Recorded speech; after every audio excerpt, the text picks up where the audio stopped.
skirt pattern. So in drafting the basic skirt pattern, you need 1/2 size of the pattern paper. Then you need to fold it into 2 to make a center fold.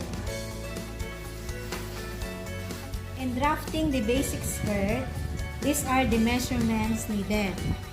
Skirt length, waist, and hips. So to start drafting the basic skirt, first, you have to draw a perpendicular line and mark the corner A. When drawing a perpendicular line, make sure that you have 2 inches from the center fold and 1 inch on the top edge of your pattern. So from point A to get point B, use the skirt length. Example, the skirt length is 20 inches.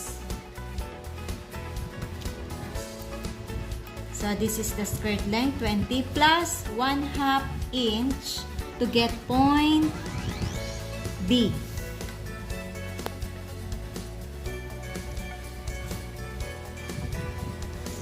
Then from point A to point C, measure 1/2 inch downward. So this is point C. Then point B, use 1/4 of the waist measurement. So waist divided by 4. Example, waist is 26 divided by 4.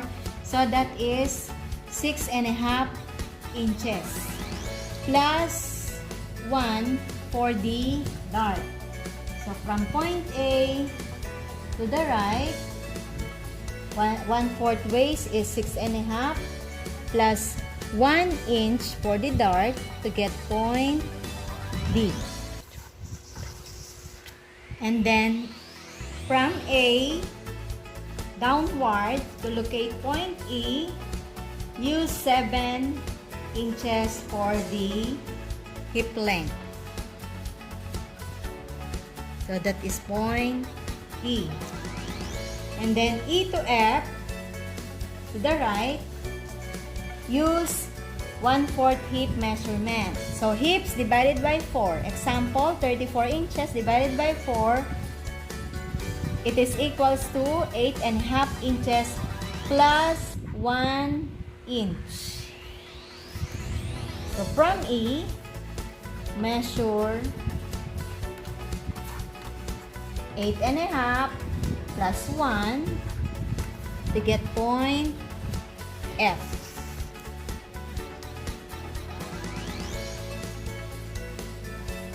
So, square out point E and point B.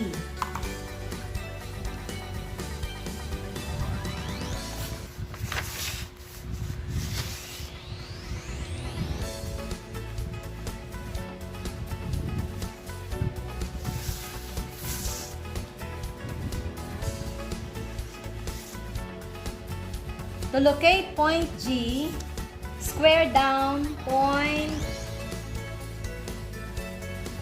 F in line with point B.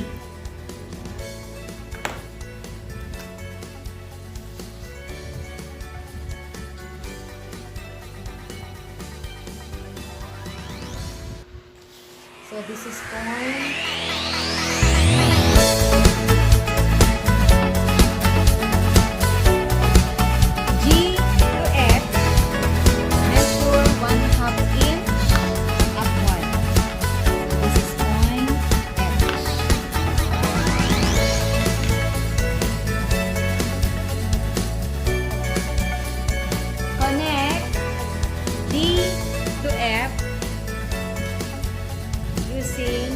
hip curve.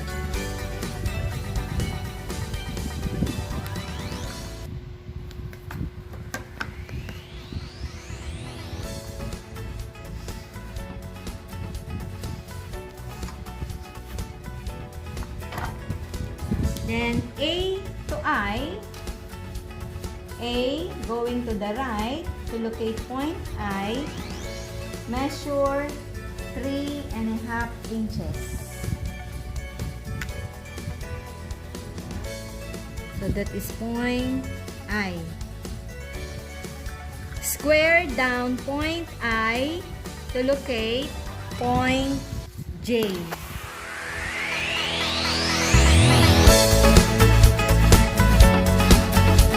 So point J is 5 inches from point I. So this is point I to K. Measure 1/2 inch to the left. And then L from I, measure also 1/2 inch to the right. Then connect K to J with a diagonal line. So this is now your dart. Then connect H to B using hip curve. And then connect D to C using hip curve.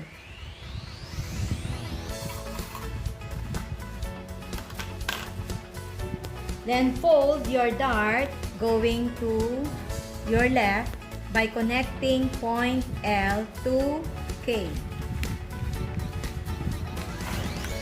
to make your waistline straight.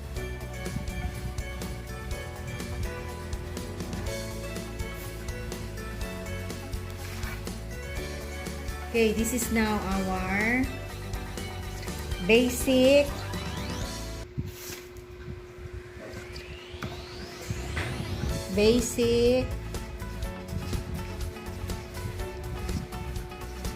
skirt pattern.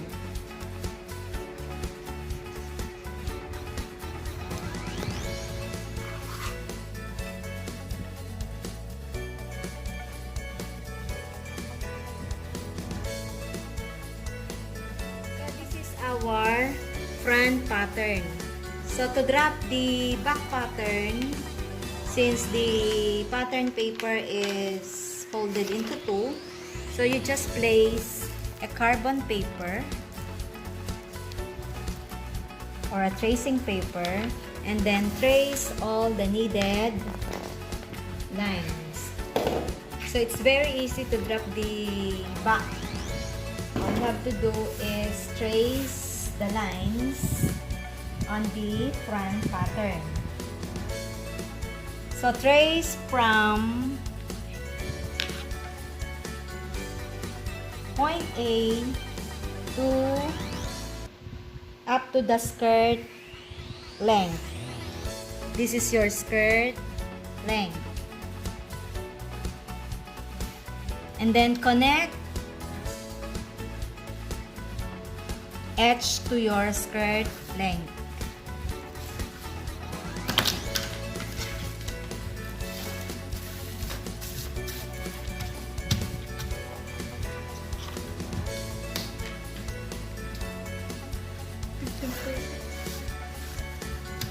Then trace point F to H.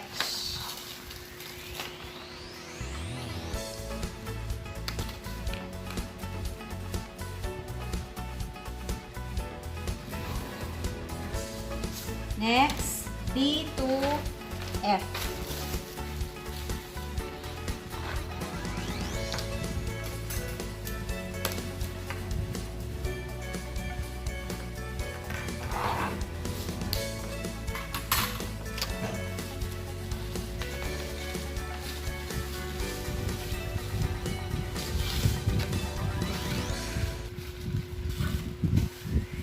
Then A to D.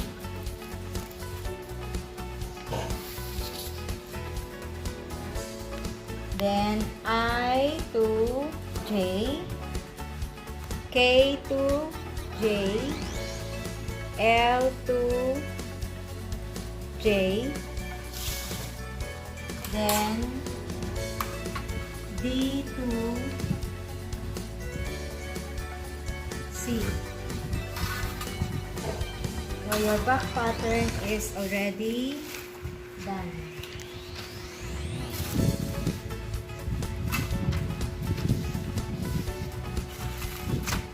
Hold the dart going to your left and then connect it using hip curve.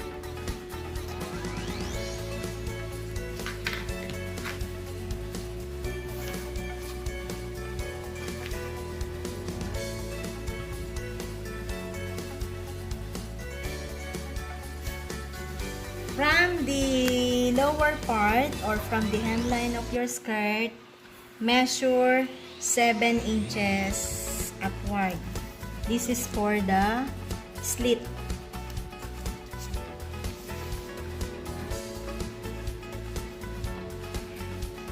So our back pattern is already done.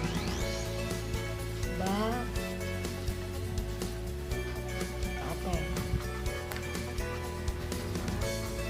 of basic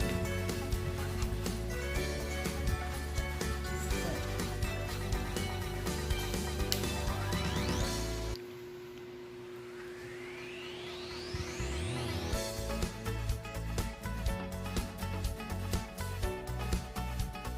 So to make the final pattern, we need to put the seam allowances. So since this is your front pattern, front is, it has center fold, meaning there is no cut. And then on the waistline, the seam allowance is 3/8. So to put the seam allowance,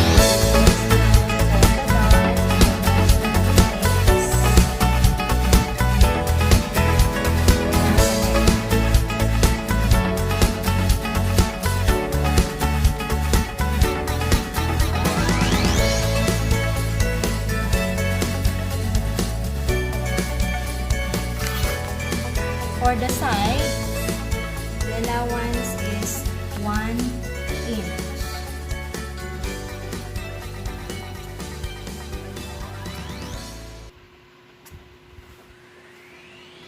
Then 1 inch.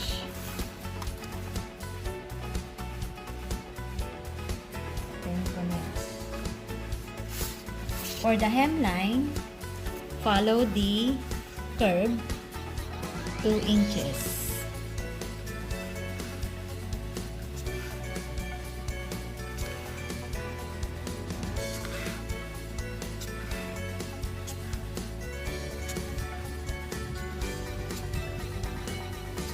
So this is the final pattern of the front basic skirt.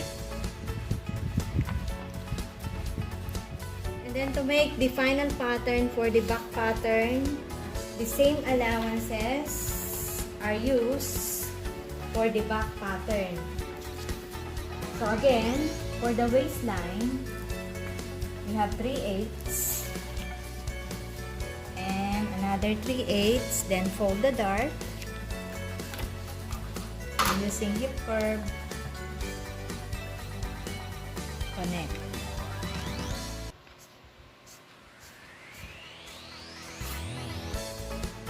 Then on the side, 1 inch.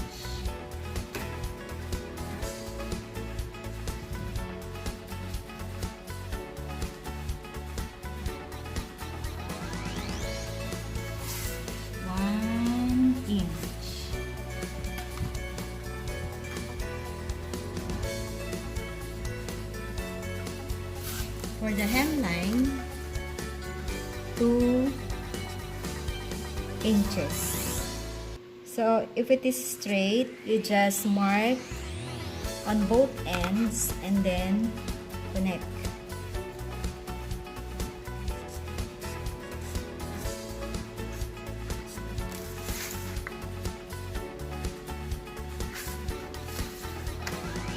on the center back, since it has zipper at the back, you need to put 1 1/4.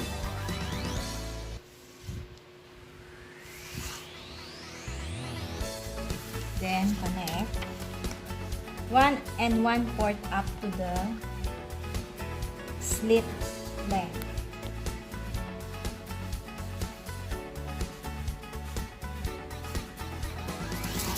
Then from the slit length, 2 inches.